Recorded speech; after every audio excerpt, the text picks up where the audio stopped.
In a victorious follow-up to the 2019 album, Hell, Tyr brings us Battle Ballads, an album that I can confidently say, as a longtime Tyr fan, is probably some of their best work since the Lay of Thrym. It's dynamic, it's punchy, it's full of vigor, and you can just tell that so much heart and soul went into this album.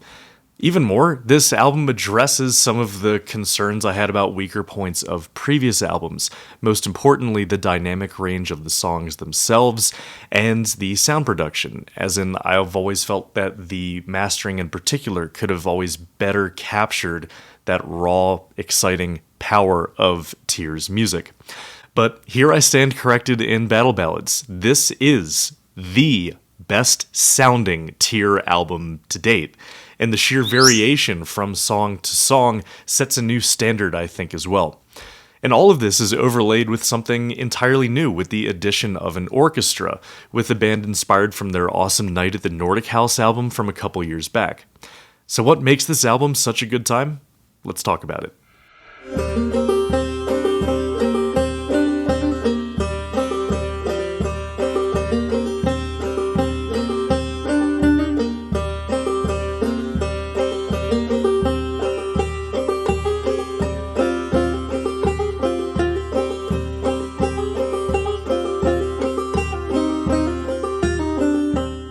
So in case anyone has clicked on this video about to hear about Tyr for the first time, for whatever reason, let's all get caught up.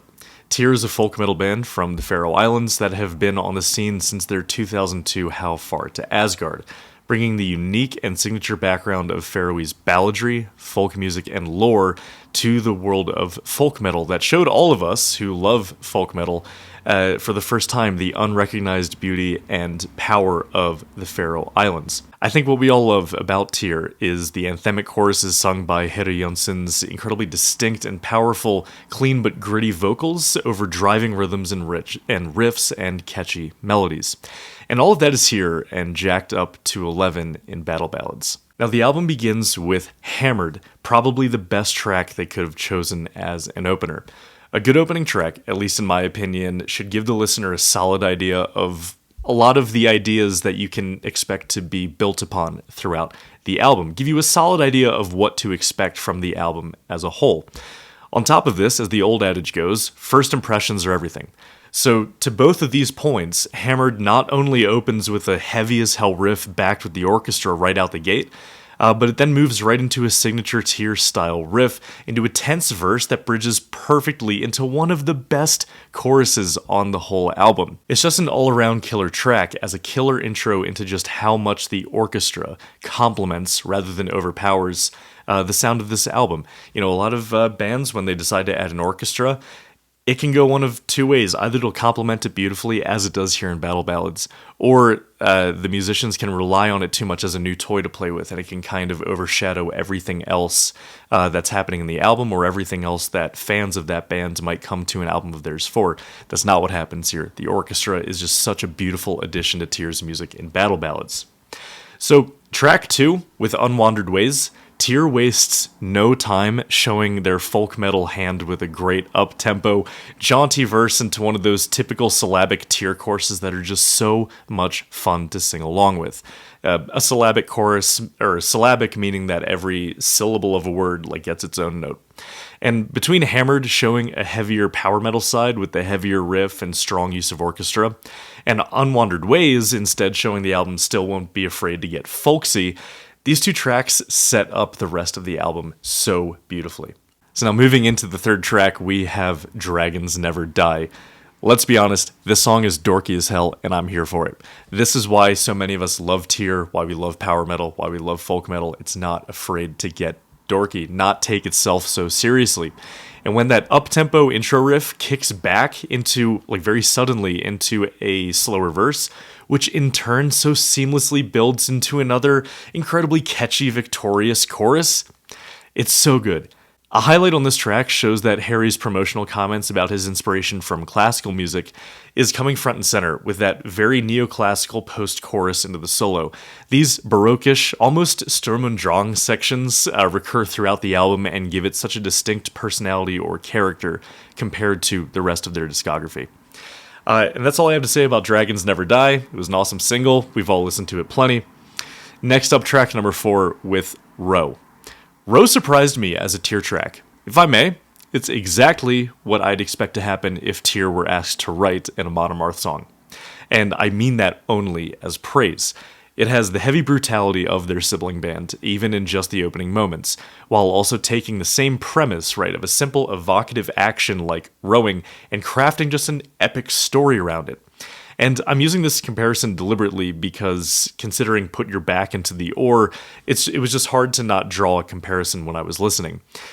They're both songs about rowing that are less victorious and more desperate, depicting the realities of what it must have been like to actually row on the open North Sea. It's not all rainbows and sunshine up there. And even more to me is, like, this is the first time that, like, the lyrics of the album really stood out to me and sort of led me to pay more attention to them as the album went on. There's a line in this song that sticks out to me. In this gale, all to no avail, on and on we sail. There's just poetry in that. Like, so much said in so few words, but it puts me right there. So much said in so few words, but it puts me right there on that bench in that boat. Then on top of that, this is easily one of the heavier Tyr numbers on this album, if not in their whole discography. So all in all, this is one of my favorite tracks. It stood out to me immediately. And also, when Harry growls, that guy deserves so much more credit for how versatile his voice is, and how he manages to make his growl just as distinct as his clean vocals. It's just, something that maybe we should all give a little bit more credit for. So, number 5, we have Torkils Døtur. The placement of this track shows how much of a difference attention to track order on an album can make for the listener. By the end of Row, even though I love the track, I'm starting to feel a little sensory overload, pretty typical of just sitting through a metal album all at once. But like a health potion, the beautiful acoustic guitar and the harp of this tune got me right back into the game for the second half. And now if Hammered right out the gate showed me that this album was already going to be a treat based on the lead-heavy mastering, then Torkils Døtur is the track that first showed me what I felt like was a new side of Tyr's songwriting or approach to songwriting. Yes, they've included Faroese ballads on their albums before. Obviously, it's kind of their thing. What I mean to say is that something about the arrangement of the ballad just sounded new and refreshing to me. Like, even though they have done ballads plenty before, there was something new that I can't quite put my finger on. Does it go back to the dynamic production just making all the parts and voices fit better together in the sound palette? Probably. But also the addition of a string orchestra and harp just adds such a sublime, romantic, even operatic layer to this tried and true Tyr formula for taking a Faroese ballad and putting it into a power metal setting. And when the second half of this track kicks in with the guitar drones over that string orchestra continuing the melody, what a powerful track. So good. And then we move right into Vælkomnir Føroyingar. Sorry, I'm not the best at pronouncing Faroese, not my forte. Speaking of health potions, this track injects a much needed dose of major into the experience of Battle Ballads. I've mentioned this a few times already with attention to transitions, but that transition from the anthemic hymn at the opening into the up-tempo verse when the drums kick in double time from what we expect, I thought after Torkils Døtur I was refreshed and ready to get back into like the regular fare of Tyr action, but these two tracks back to back with one another, and again with a neoclassical break in the middle, do so much awesome work in keeping this album chugging along. But even though I was perfectly ready to get back into the game, Hangman track number 7 brings us back into the world of minor, but with a medieval chant twist. I have to say, I love how proggy the opening of this track is. You can tell that they just weren't quite ready to get back into the normal Tyr territory, and the unusual time signature, or at least the rhythms, playing with the orchestra was just a lot of fun to me. You can tell that they're having fun with it. But of course, the verse eventually comes back around to lead us into another solid track altogether.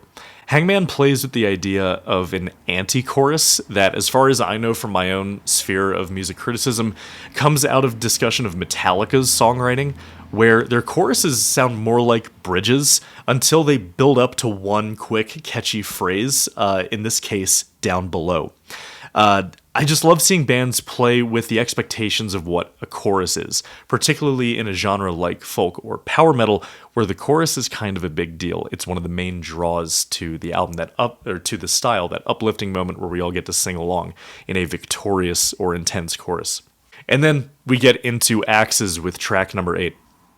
Axes was the very first single that we got for this album, and it's still just as good now as it was back in February.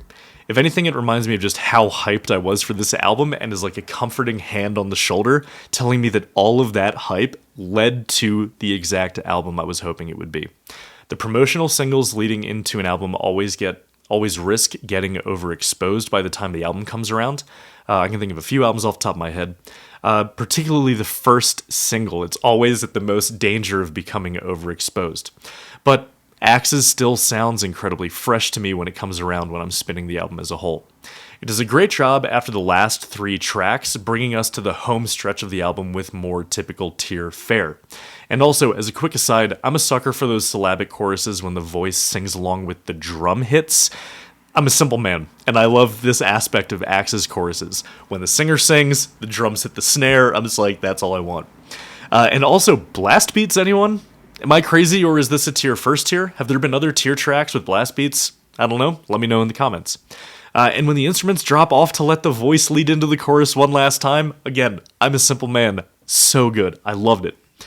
And then, finally, we get to the title track with Battle Ballad. Sweet, sweet title track. You always have so much pressure on you bearing the name of the album. I can see why too, because if I had to pick a track on this album that was the most Tyr of them all, it would have to be Battle Ballad. This track I feel like could fit on any other Tyr album. Lay of Thrym, Hell, Valkyria. It's the comfort food track on the album, if you will, but only in a good way. But I think the song has a really important twist to it that you kind of have to dig for. On the surface, Battle Ballad, it's a great name for a folk metal track. Battles, ballads, ballad about a battle, it's what we want with folk and power metal. What more can you want? But when you look at the lyrics, I think there's something hidden beneath it that gives the song more weight to me than the other lyrics. Tell me the tale wherein I may prevail.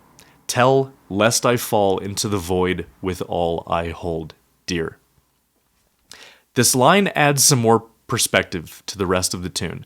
Even with some of the things I soapbox about here on the channel, the importance of music in helping us through tough times, the importance of storytelling, mythology, folklore, to the human experience to help us learn about ourselves through the medium of storytelling. Salman Rushdie, he's known for having this theory that what really makes humans separate or distinct from the rest of the animal kingdom is the fact that we tell stories about ourselves to help us learn more about ourselves. When you take a meta approach to storytelling, it's kind of funny the role that it plays for us, right? But just that line, if I can paraphrase this line, tell me a tale wherein I or we prevail, lest I fall into the void with all I hold dear. I don't know, maybe I'm reading too much into it, but this potential for a greater meaning to this song than just a battle ballad definitely makes this song hit harder to me on repeated listens and made me really appreciate the passion that goes into this album, especially, really clinging onto that role thematically for the album. It's an album about battle ballads, the stories that we tell. So, talked enough about that track. It's very powerful to me. It definitely stands out, and I can see why it was the title track. And then we bring it on home with a funerary, almost, swan song to the album. Latin on a Tyr album? Amazing, right? This is the first time Latin has come around in Tyr's music, but there's also some Faroese mixed in as well as a kind of dialogue, right? And from a thematic and conceptual standpoint, this track is just so friggin' cool to me. But it has almost that elegiac, funerary aspect to it that makes it a really beautiful swan song of a march to the end of what is just, to me, an album that I could not have expected any more from. It was just so great all around. It's just a victorious album, if I can just put it into a really succinct phrase.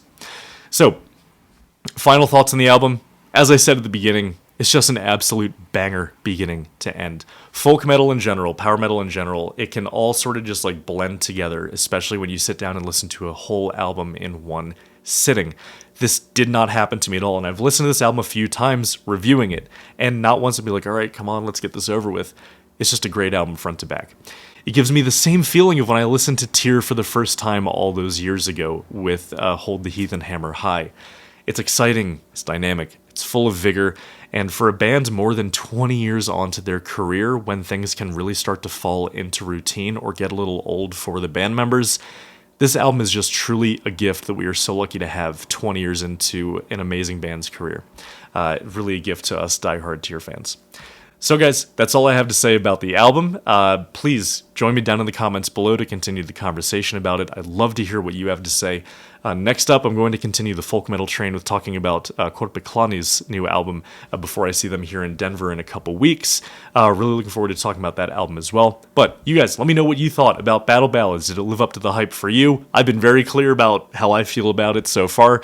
Would just love to keep talking about it because Tyr's a pretty special band. So, thank you guys for watching. Do not forget to hit the like button. As I said, it is the only way to tell YouTube's algorithm this is good, more of this, if you feel so inclined. And as always, thank you for watching, and I'll catch you later.